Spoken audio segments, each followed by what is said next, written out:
UP international trade show चल रहा है। यह शो 25 सितंबर से शुरू हुआ है और 29 सितंबर को इसका समापन होगा।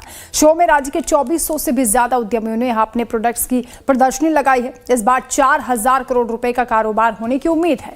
वहीं इस बार ट्रेड शो में महिला उद्यमियों को ध्यान में रखकर खास अवसर भी दिए गए हैं। इसी फहरिस्त में कानपुर की महिला उद्यमी वैशाली ने भी अपने स्टार्टअप डेकोर डिजाइन के तहत पुराने टायरों से बने अनोखे फर्नीचर और सजावटी वस्तुएं प्रदर्शित की हैं। दर्शकों को चौंका दिया है। वैशाली बियानी की कंपनी का टर्नओवर कई करोड़ तक पहुंच चुका है और उनकी मेहनत और लगन के चलते 50 से ज्यादा लोगों को प्रत्यक्ष रोजगार मिल रहा है। इनके उत्पादों से गार्डन चेयर, बैग्स, झूले, टेबल, कुर्सियां, आउटडोर फर्नीचर, प्लांट होल्डर्स और सजावटी मूर्तियां भी शामिल हैं। वैशाली हमारे साथ हैं। वैशाली, ये इनोवेटिव आइडिया है। आप एक तो पर्यावरण बचाना है, वेस्ट मैनेजमेंट भी, कैसे आया ये? टायर बहुत पोल्यूशन क्रिएट करता है। उसके अलावा लोगों को ये नहीं मालूम है टायर बहुत एक्सीलेंट मटेरियल है आउटडोर के लिए। आउटडोर में एक लिमिटेशंस है कि हम प्लास्टिक, मेटल, बैम्बू, इसके अलावा बहुत ज्यादा मटेरियल नहीं है जो बाहर एक्सट्रीम क्लाइमेटिक कंडीशंस को हैंडल कर सके। So tyre being an excellent material, natural rubber से बनता है, बहुत सारा ऑयल से बनता है। That was one of the focus कि हम इस मटेरियल को किस तरह से किन किन जगहों पे यूटिलाइज कर सकते हैं। So we started with furniture. ये चेयर जो है ये भी टायर का है भाई, देख लीजिए, ये भी टायर है और टायर के बीट्स भी आपको दिख रहे हैं। बहुत अच्छा काम किया है। ये जो इनिशिएटिव है ये बताता है कि कैसे अगर हमारी सोच बेहतर हो और सही दिशा में हो तो हम वेस्ट मैनेजमेंट भी कर सकते हैं, पर्यावरण को बचा सकते हैं। आप सोचिए किस तरीके से इस 500 केजी रबर का इस्तेमाल इस शेर में हो गया है, तो आप कितना अपने पर्यावरण को बचाने में सफल हुए हैं। ये मैसेज ऐसे प्रोडक्ट्स देते हैं और वाकई इस यूपी के इंटरनेशनल ट्रेड सेंटर में शायद इसी इनोवेशन की बात देश के प्रधानमंत्री और मुख्यमंत्री ने भी उत्तर प्रदेश की कि कैसे हम तस्वीर बदल सकते हैं, कैसे हम पूरे देश और उत्तर प्रदेश की तकदीर बदल सकते हैं, बस सोच सही दिशा में हो। इन वस्तुओं की मांग न सिर्फ भारत में बल्कि जर्मनी, लंदन, दुबई और दक्षिण अफ्रीका जैसे देशों में लगातार बढ़ती जा रही है। लोगों में इस नवाचार के साथ तस्वीरें खिंचवाने की भी होड़ लगी है। यह स्टॉल एक तरफ जहां पर्यावरण संरक्षण का संदेश दे रहा है तो वहीं अपशिष्ट प्रबंधन को रोजगार में बदलने की मिसाल भी पेश कर रहा है। वहीं मुख्यमंत्री योगी आदित्यनाथ बार बार उत्तर प्रदेश को भारत का ग्रोथ इंजन बनाने की बात करते रहे हैं और यूपी ITS उसी सपने को साकार करने की दिशा में काम कर रहा है। इस मंच पर न सिर्फ कारोबारी, विदेशी निवेशक और MSME पहुंचे हैं बल्कि मेले में वन डिस्ट्रिक्ट वन प्रोडक्ट से लेकर स्टार्टअप और तकनीक आधारित उद्योग जगत से जुड़े उत्पादों को भी प्रदर्शित किया गया है। ट्रेड शो में जेवर से आए आकाश ने भी अनूठा उत्पाद प्रदर्शित किया। आकाश ने पराली से पैकिंग मटेरियल बनाया है जो कि पर्यावरण की सुरक्षा के लिए एक शानदार पहल तो है ही, इसके साथ ही उत्पाद इस्तेमाल के बाद खाद में तब्दील हो जाता है। यानी आकाश ने एग्रीकल्चर वेस्ट को इकोसिस्टम से जोड़ दिया है। यह है पराली। अमूमन खबरों में आप पराली को लेकर कई तरह की बातें सुनते होंगे और वो बातें ये होती है कि पराली को जलाने से कैसे पॉल्यूशन बढ़ रहा है, एनवायरमेंट फ्रेंडली नहीं है पराली को जलाना, कई जगह फाइन किए जाते हैं, लोगों पर रोक लगाई जाती है। लेकिन इस पराली का कोई और इस्तेमाल करके भी जिंदगियां बचाई जा सकती हैं, जिंदगियां बदली जा सकती हैं, यानी पर्यावरण को सुरक्षित रखा जा सकता है। हमारे साथ जो शख्स मौजूद हैं किसान परिवार से आते हैं और उन्होंने इस पराली को एक नया रूप देने का एक निश्चय किया और एक नई शुरुआत की। क्या शुरुआत की और क्या आइडिया, आप बताइए। नमस्कार सर, मेरा नाम आकाश सिंह है और मैं इस स्टार्टअप अनबबल का फाउंडर हूँ। अनबबल में हम लोग एग्रीकल्चर वेस्ट को यूज करके, जैसे पराली हुआ, हस्क हुआ, कॉर्न हुआ, इन सब चीजों का इस्तेमाल करके हम लोग पैकेजिंग मटेरियल बनाते हैं। ये पैकेजिंग मटेरियल जो है विक्रम हाँ। इवन मैं आपको दिखाना चाहूंगा, हमारा पैकेजिंग मटेरियल इतना कमाल का है, आप इसमें अपना कोई भी सामान पैक कर सकते हैं और पैक करने के बाद जब आप इसे फेंकोगे अपने खेत में, अपने गार्डन में, अपने पौधों में, आप इसे पानी में डाल के फेंकोगे तो ये कंपोस्ट बन जाएगा, ये खाद बन जाएगा, ये घुल जाएगा। ये ऐसे हो गया कि जैसे कभी एग्जिस्ट ही नहीं करता था। अब आप इसे अपने पौधों में डाल सकते हो, ये खाद के तौर पे काम करेगा।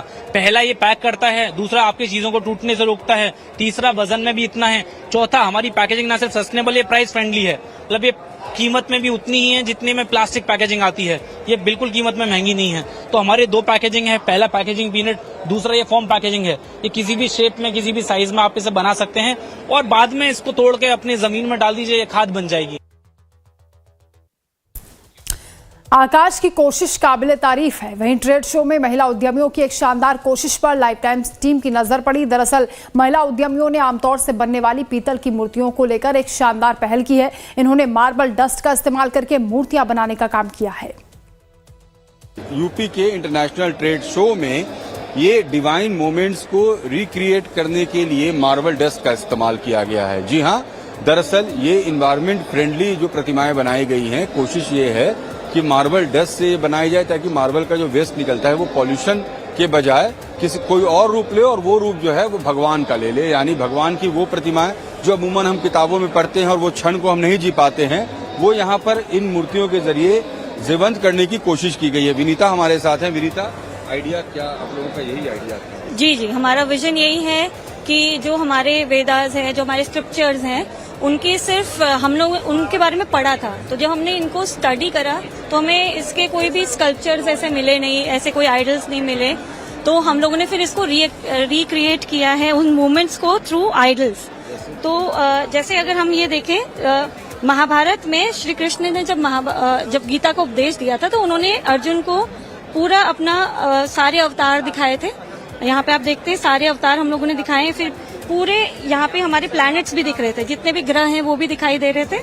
फिर हमने यहाँ पे ये भी शो किया है कि जो ओम की ध्वनि है वो पहली ध्वनि है पूरे यूनिवर्स को जो क्रिएट करने के लिए हुई थी।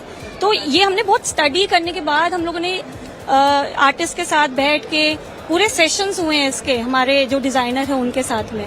तो हाँ, 1.5 महीने में तो सिर्फ डिजाइन हुए हैं सर, ऑन मतलब सॉफ्ट उस पे।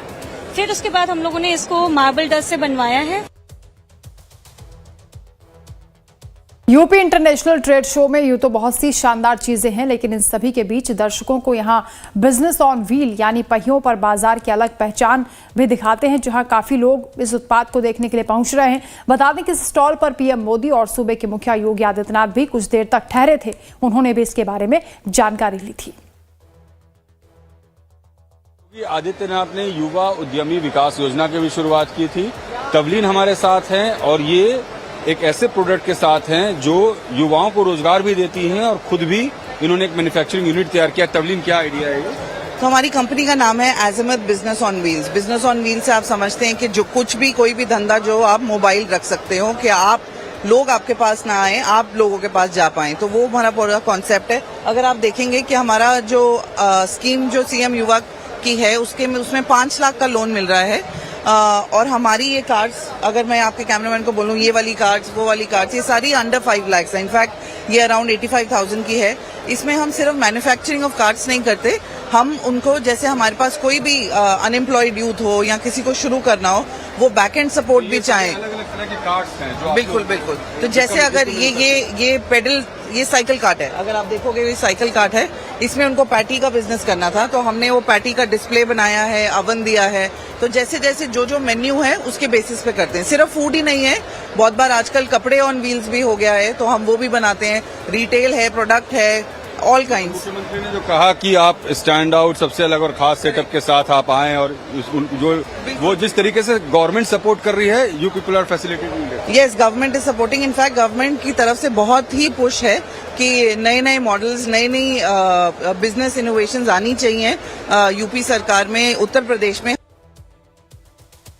तो एक तरफ शो में तरह तरह के उत्पादों का नजारा दिखा, तो वहीं हस्तशिल्प, खादी, परिधान, चमड़ा, खाद्य प्रसंस्करण, 1 डिस्ट्रिक्ट 1 प्रोडक्ट और जीआई टैग वाले उत्पाद शामिल हैं। इसके अलावा इलेक्ट्रॉनिक सामान, रक्षा, चिकित्सा, फार्मा उत्पाद भी शामिल हैं। यहाँ आने वाले लोग इस ट्रेड शो को लेकर काफी उत्साहित दिखाई दे रहे हैं।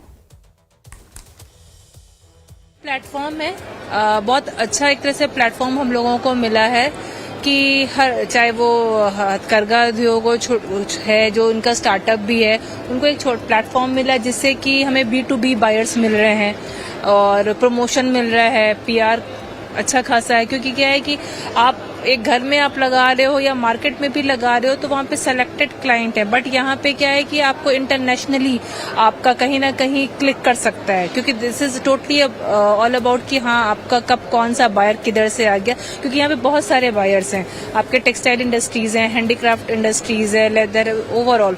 तो उसमें कहीं भी किसी का बायर की जरूरी नहीं है कि एक ही आइटम को आदमी लेता है, उसमें बहुत सारी चीजें आ जाती हैं। वहीं मेले में रोबोटिक्स और ड्रोन के क्षेत्र में भी अनोखा प्रयास दिखा है, जहां ऑपरेशन सिंदूर के बाद ड्रोन का प्रचलन अब सेना में बढ़ा है। युवा अंकित ने ऐसा ही ड्रोन तैयार किया जो कई तरह से काम कर सकता है। इतना ही नहीं, अंकित का डॉग रोबोट मेले में आकर्षण का केंद्र बना हुआ है। मुझे ये इसलिए अच्छा लगा क्योंकि यहाँ पे हर वर्ग के लोगों के लिए बना है। किसी स्पेशलाइजेशन नहीं है कि हम एक ही वर्ग का है। हर वर्ग, छोटे से लेकर बड़े वर्ग के लिए, ये सभी लोगों को लुभाने के लिए एक तरीका है। और जो सबसे अच्छी बात ये है कि एक स्किल डेवलपर है जो ये है मोदी योगी जी ने ये योजना बनाई, और ये थर्ड हमारा ऑडिशन है, एक तरह से थर्ड एडिशन इसको प्रमोट किया है। तो मुझे लगता है कि ये इंटरनेशनल काफी हाई रेंज पे और लोगों को और प्रमोशन मिलेगा। बहरहाल सरकार की ये पहल लोगों के दिल में जगह बना रही है। सरकार भी यहां से बढ़े हुए व्यापार संभावना से खुश है। उत्तर प्रदेश सरकार के सूक्ष्म, लघु और मध्यम उद्यम विभाग के मंत्री राकेश सचान से हमारे संवाददाता रजनीश सिन्हा ने बातचीत की, जिन्होंने इस ट्रेड शो के संस्करण को लेकर काफी उत्साहवर्धक बातें की हैं। जी हाँ, ये है इनोवेशन। कुत्तों को लेकर पिछले कुछ दिनों से, कुछ महीनों से काफी बवाल चल रहा है। हमारे कुछ इनोवेटर्स ने सोचा कि क्यों नहीं एक ऐसा डोमेस्टिक एनिमल ही तैयार कर दिया जाए जो कुत्ते जैसा हो, ये रोबोटिक्स भी हो, क्योंकि इसमें कैमरा भी लगा है, सर्विलांस में इसका इस्तेमाल भी हो सकता है और घर में एंटरटेनमेंट हो सकता है। ये आगे भी जाएगा, पीछे भी आएगा, खरा भी हो जाएगा। बहुत अच्छा प्लेटफॉर्म है। मतलब एक अपने देश को नॉलेज मिल रही है। ये सब चीजें जैसे रोबोट्स बना रखा है, रोबोट डॉग बना रखा है, आने वाले टाइम में इन्हीं सब चीजों का इस्तेमाल होना है। क्या अच्छा लगा यहाँ पर तुम्हें? किस तरह ये अलग-अलग इनोवेशंस कैसे लग रहे हैं? बहुत अच्छे लग रहे हैं। मतलब कंट्री इतना ऊपर जा रहा है, प्रोग्रेस कर रहा है पूरे वर्ल्ड, उसमें अच्छा लग रहा है। Uttar Pradesh international trade show जब से शुरू हुई है उसके बाद से लगातार हर किसी ने इस ट्रेड शो का रुख किया है। 2200 से ज्यादा स्टॉल, और शो शुरू होने के पहले ही उत्तर प्रदेश के एमएसएमई मिनिस्टर राकेश सचान ने जब हमसे बातचीत की थी, उन्होंने इस बात पर विश्वास जताया था कि इस बार का संस्करण जो है वो पिछले 2 बार से बेहतर होगा। सर, वैसा रिजल्ट दिख रहा है? हाँ, दिख रहा है। आप ये 33 संस्करण जो 25 से 29 चल रहा है, आज उसका चौथा दिन है। लगातार जिस तरह से B2B, B2C में फुटफॉल हो रहा है, लोग आ रहे हैं, लोगों में उत्साह है। GST का जो रिफॉर्म हुआ है उसका भी बचत लोगों को मिला है। जितने भी हमारे B2B में लोगों को ऑर्डर मिल रहे हैं, B2C में भी लाखों लोग प्रतिदिन यहाँ आ रहे हैं। हम ये समझते हैं कि ये दूसरा संस्करण से भी हमारा सफल संस्करण होगा, और पूरे प्रदेश के जितने भी 96 लाख MSME इकाइयाँ हैं, ODOP हैं, हस्तशिल्पी कारीगर के लोग हैं, CM युवा से जुड़े जितने भी उत्पाद हैं, विश्वकर्मा सम्मान से जिन्हें उत्पाद हैं, वो सारे हमारे विभागों के भी, चाहे यूपीडा हो, नोएडा अथॉरिटी हो, जितनी भी चिकित्सा, शिक्षा, कृषि, ये सारे डिपार्टमेंटों पर भी बहुत अच्छी भीड़ है। बड़ी हमारे नए युवा स्टार्टअप के भी जो लगाए हुए हैं, तो सब जगह लोगों को उत्साह है बहुत। चौथे संस्करण के लिए राह एक और खुल गई तीसरे संस्करण के बाद। ये मतलब ऐसा लग रहा है कि ये जितना बढ़ चले उतना और बेहतर होता जाएगा उत्तर प्रदेश के लिए। ये लगातार, चूंकि मुख्यमंत्री जी ने पहले ही इसकी घोषणा पिछली बार कर दी थी कि 25 से 29 प्रतिवर्ष होगा। तो 33 संस्करण है। पहले लोगों को था कि पहले संस्करण में लोगों को जानकारी नहीं थी, दूसरे संस्करण में जानकारी हुई। इस बार लोगों ने पहले ही जगह बुक करा ली थी, हम लोग सबको जगह भी नहीं दे पाए, और चौथे संस्करण में तो और इसको विस्तारित किया जाएगा, और पूरी उत्तर प्रदेश के हमारे जितने उद्यमी हैं उनके लिए एक बड़ा मंच, बड़ा बाजार सरकार ने दिया है, जिससे MSME के लोगों को लाभ मिलेगा और उत्तर प्रदेश की $1 ट्रिलियन इकोनॉमी में एक नई सफलता की ओर नई ताकत देने का काम ये मंच करेगा। Thank you. तो ये राकेश सचान साहब जो कि MSME मिनिस्टर हैं और तीसरे संस्करण से बहुत उत्साहित है सरकार। जिस तरीके से उद्घाटन करने प्रधानमंत्री पहुंचे थे, मुख्यमंत्री योगी आदित्यनाथ यहाँ मौजूद थे, कैबिनेट के मंत्री थे, और अब तीसरे संस्करण के बाद चौथे संस्करण का एक बड़ा रास्ता साफ हुआ है। इससे भी बड़ा होगा चौथा संस्करण। तीसरे संस्करण ने सफलता की पताका फहराई है और पूरी दुनिया में इसकी चर्चा है। पूरे विक्रम के साथ Rajneesh Sinha, Live Times, Greater Noida. इस बीच एक बड़े